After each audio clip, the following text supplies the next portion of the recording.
Now we cover rehabilitation for you. Rehabilitation, any orthopedic surgeon will always encounter what is called as disadvantaged person.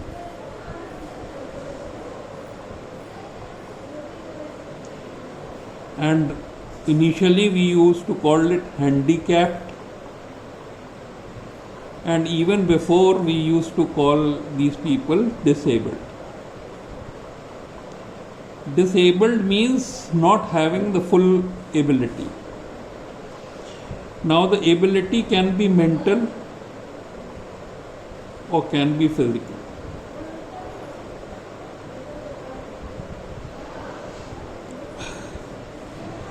The physical can be in the senses, like blind, deaf, which are the major ones, and can be in the motor system, like cerebral palsy, upper motor neuron paralysis, lower motor neuron paralysis. Can be because of contractures and deformities, or can be because of loss of limb, which is called as amputations. So if this is the healthy person, and on this side is less ability or disability you have on this scale, then from the healthy he can be congenitally disabled, or the disability can be acquired, and some congenital diseases lead to increasing disability.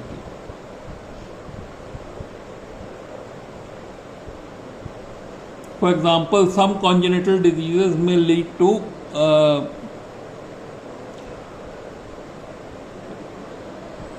mental retardation, increasing mental retardation, or increasing breathlessness. So the issue is that if there is an event which has caused disability to rise, then the first element is that we must try to decrease this disability, reduce the disability, and then whatever is the residual, we have to rehabilitate the residual disability, so that instead of this level the disability remains this much only. So when the person comes into your rehabilitation center, the first thing you do is evaluate, and you evaluate in the OPD. And what you want to find out, you have a checklist, and in this checklist you want to find out about is what is the disability. And this checklist consists of mental level, social, economic, recreational levels, of activity and ability to earn.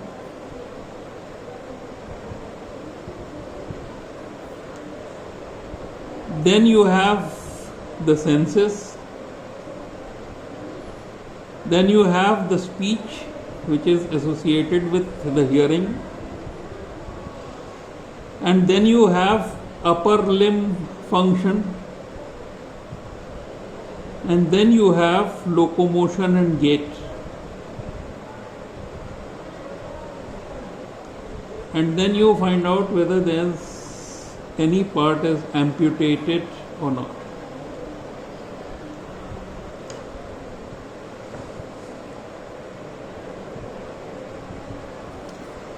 And so the first step of a rehabilitation patient is to see or evaluate the disability.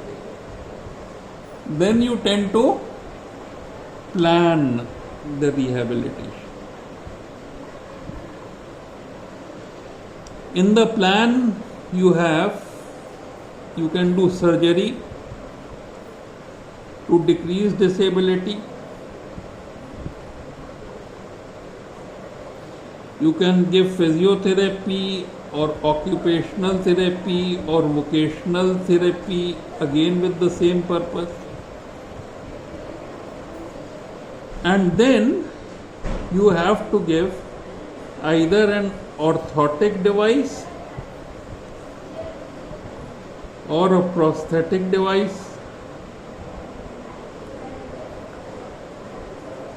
This is to correct muscle imbalance,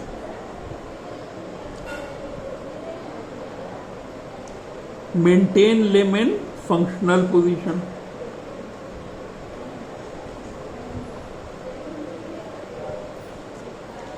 Then prosthetic devices are given to substitute for parts of limb that are lost.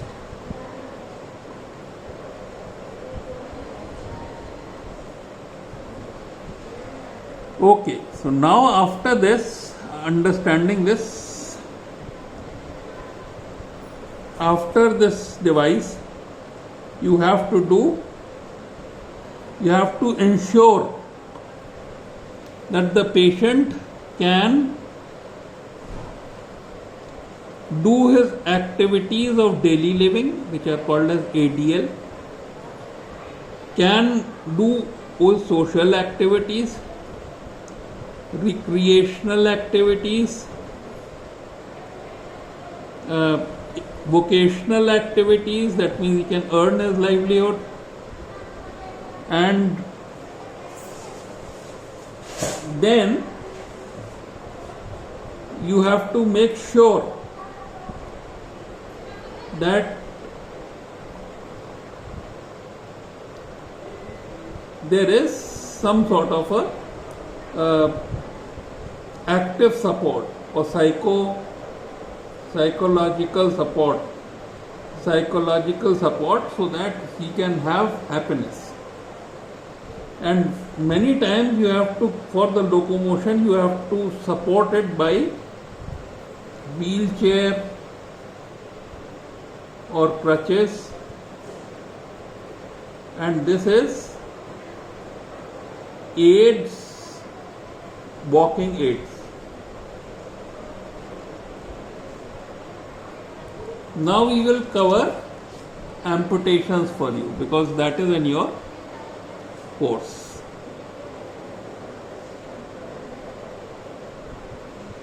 Amputation is a procedure where a part of the limb is removed. And when should it be done?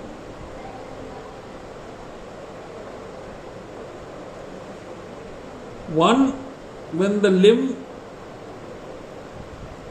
endangers life.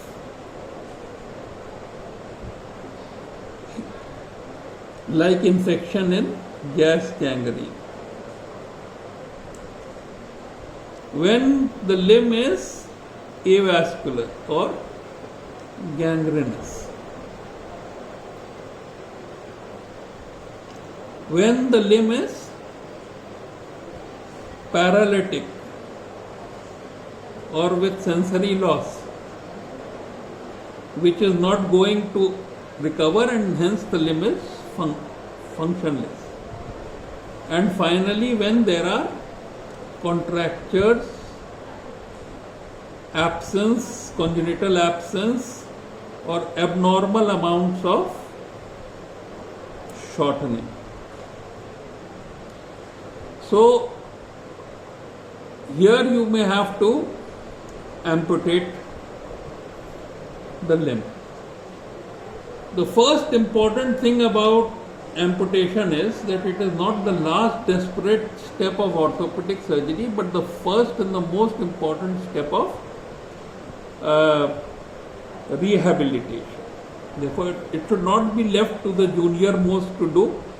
It has to be done very carefully by the senior most person. First important thing is you must take consent.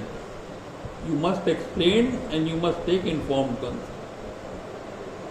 And before you take informed consent, at least two of you should have, two equal level consultants should agree to amputate.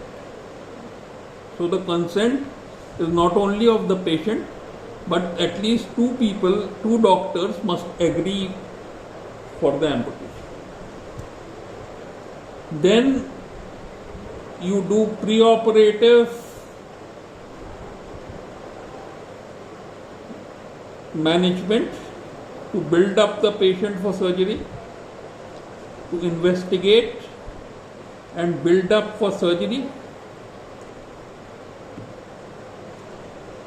Then in the theatre itself, in the OT itself, you choose the anesthesia, you do part preparation and draping,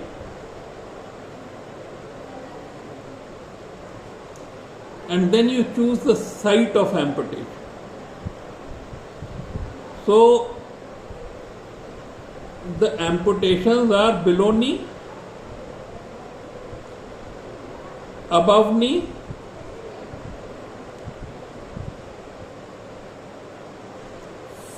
hind quarter, fore quarter, and above elbow and below elbow. Then there can be smaller amputations of fingers or thumb. So you choose the site and you position the patient on the operation table. Use of tourniquet.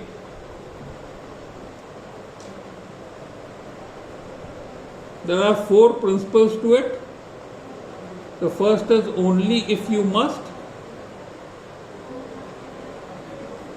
Then only on single bone.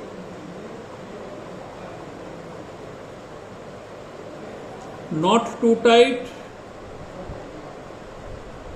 Otherwise you will produce paralysis of the nerve, you will damage the nerve. And not too loose.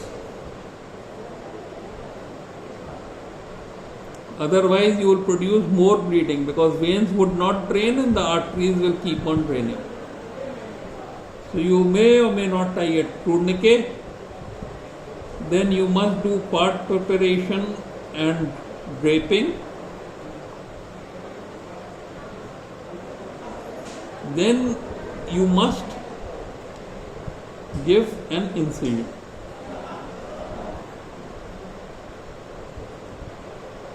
The incision is usually, if this is the limb and you are looking from above, the incision would create a superior flap, and if you are looking from the side, the incision will be like this, and there will be a posterior flap. So there will be an anterior flap and there will be a posterior flap. Now, if this is the circumference, this is the radius of the limb, then the distance, this distance would be equal to this half of the radius, and this distance would be equal to this half of the radius, so that you can close the flap without tension and without changing the shape of the stuff. You give an incision and you divide skin and subcutaneous tissue. You establish hemostasis. You apply side guards.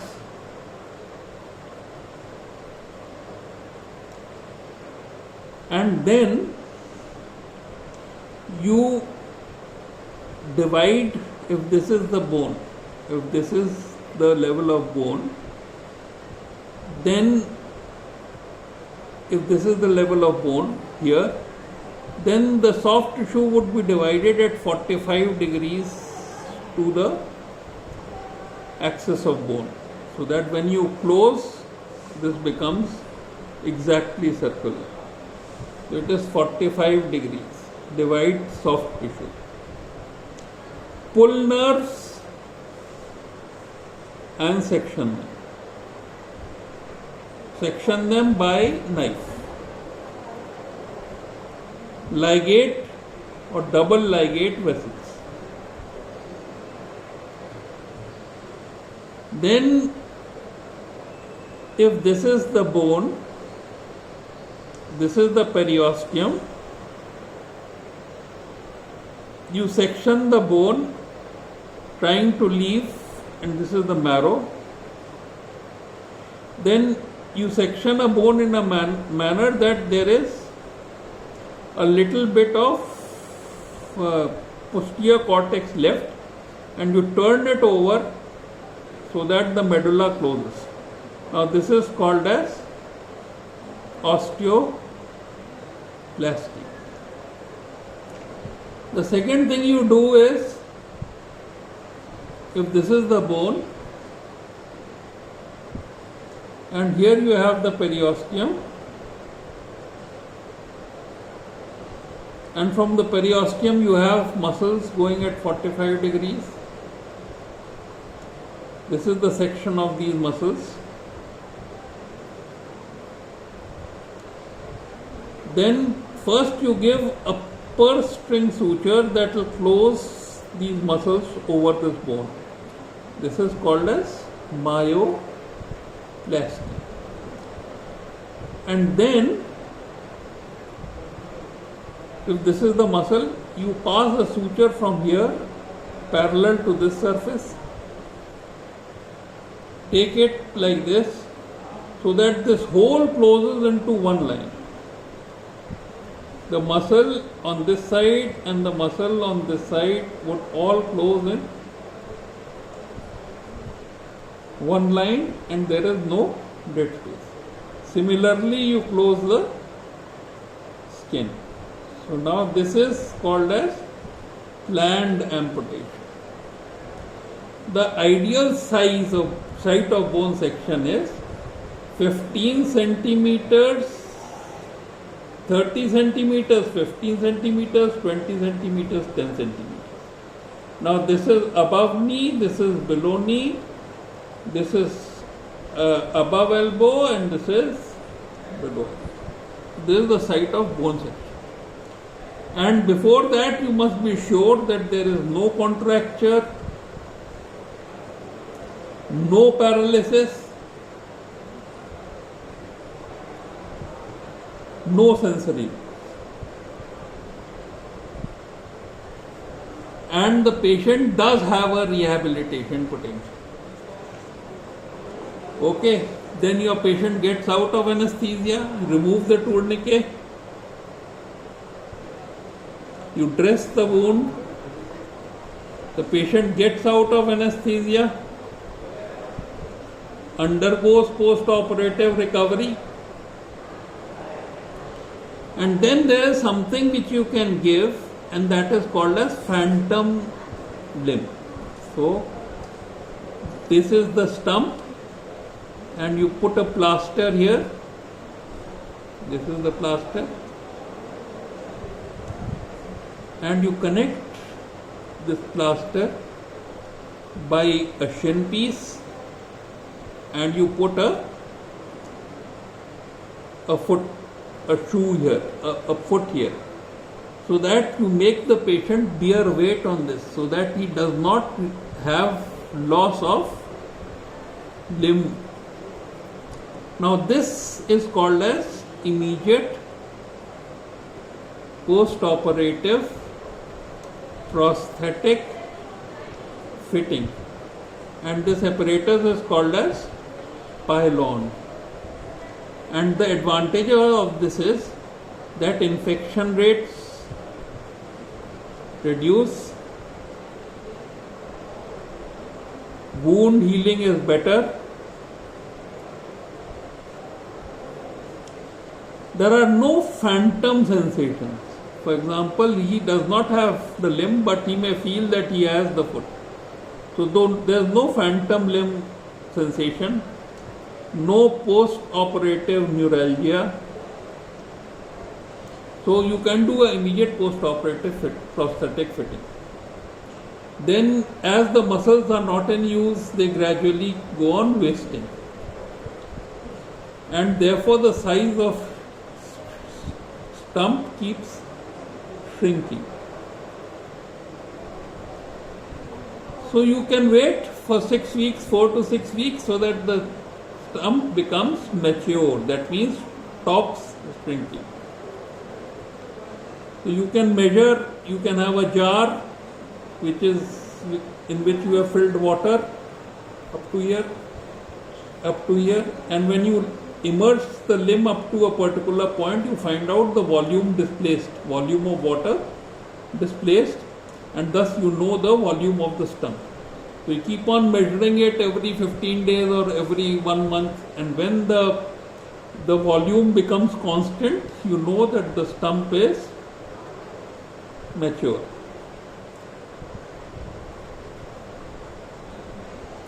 Then you can give prosthetic fitting, and for prosthetic fitting you have to have a socket, you have to have shin piece, and you have to have a foot which is called as satch foot, solid ankle cushion heel foot. After you have made, what you do, you first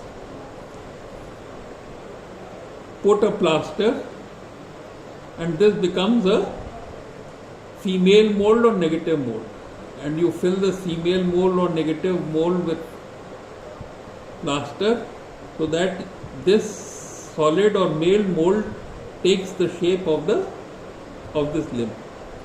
Then at the bony points you put some extra plaster, so that there is no pressure at bony points, and then you use this male mold. This is male mold, it is solid, surrounded by PVC sheets, and these PVC sheets would set and they would form a socket. You connect the socket to foot piece, you put a satch foot on this, and you ensure first that the line of gravity of the prosthesis passes through the satch foot, and the prosthesis itself is stable, it is not falling in any direction. This is known as bench alignment or static alignment.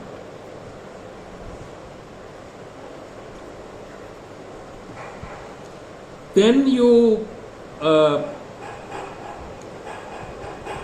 put the patient on this, ask him whether the prosthesis is comfortable or not, it doesn't hurt, and see whether he can bear weight on this in a single limb stance and a double limb stance. And then you do gait training, so that there is stance and swing phase, and you adjust the prosthesis in a manner so that the prosthetic limb works exactly the same manner as the normal limb. Then the names of the prosthesis. There is Syme's amputation, so Syme's prosthesis, which is given at the level of the ankle. Then you have below knee patellar tendon bearing prosthesis, which bears weight on the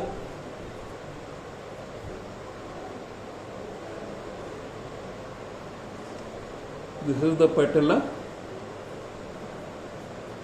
and this is the ligamentum patelli. So this prosthesis is like this, it bears weight on the patellar tendon. Then there can be a bent knee prosthesis if there is a flexion contracture. If there is a flexion contracture here, then you can give a bent knee prosthesis. Or if there is a very short stump, you can give conventional below knee prosthesis. Then there is a part where the weight bearing is not here but suprapatellar in the quadriceps. So that is called as PTS prosthesis. Then you have an above knee prosthesis. Then you have a ischial weight bearing prosthesis.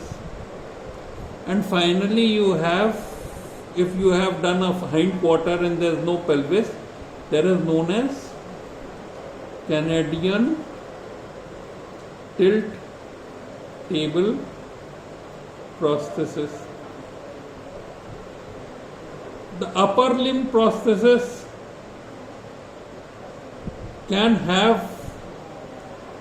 has got tremendous amounts of advancement. One important way that you need not give a prosthesis is make the radius and the ulna like two fingers of a hand, so they can keep on catching like this. This type of amputation is called as Krokenberg's amputation. So this is when you don't need a prosthesis. Then you can have a cosmetic prosthesis, or you can have a functional prosthesis, and this can be below elbow or above elbow. Then you can have a prosthesis which functions by muscles trying to open it and close it. So they are called as myoplastic prosthesis. So you have used muscles. This is the muscle, and if you want to use it, you have passed a tube of skin in between, and this prosthesis is run by this pull. It opens by this pull and it closes by the spring. So that is myoplastic prosthesis. And then there are very sophisticated prostheses which are called as bioelectric prosthesis. So these sense the nerves on the stump, electrical discharge of nerves from the stump, and they operate motors which would mimic normal movement of hand. So they are called as bioelectric prosthesis.